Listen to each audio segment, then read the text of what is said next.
کہ حضرت ابوبکر صدیق رضی اللہ تعالیٰ عنہ آپ نماز پڑھا رہے تھے تو آقا کریم صلی اللہ علیہ وسلم تشریف لائے۔ جب آقا کریم تشریف لائے تو صحابہ نے جو ہے وہ آوازیں جو ہے وہ دینا شروع کی، یعنی کہ ہاتھ بجانا شروع کیا،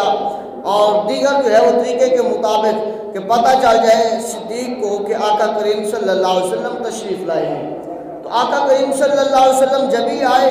تو حضرت ابوبکر صدیق نے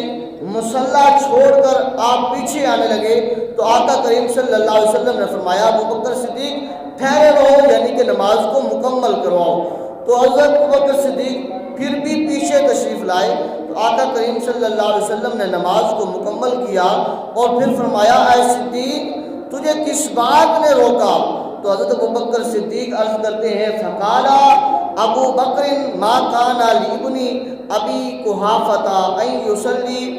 بین یدی رسول اللہ صلی اللہ علیہ وسلم، کہ حضرت ابوبکر صدیق کہنے لگے کہ ابو قحافہ کے بیٹے کو یہ لائق نہیں تھا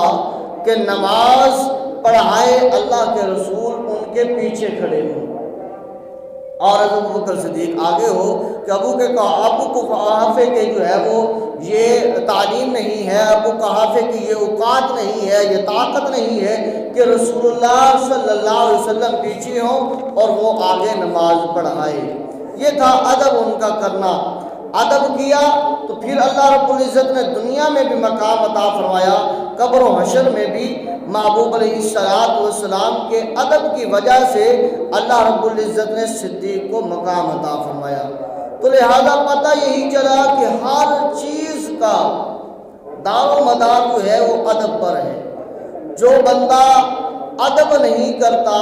ادب کو ملحوظ خاطر نہیں رکھتا، وہ بندہ کہیں کا نہیں رہتا۔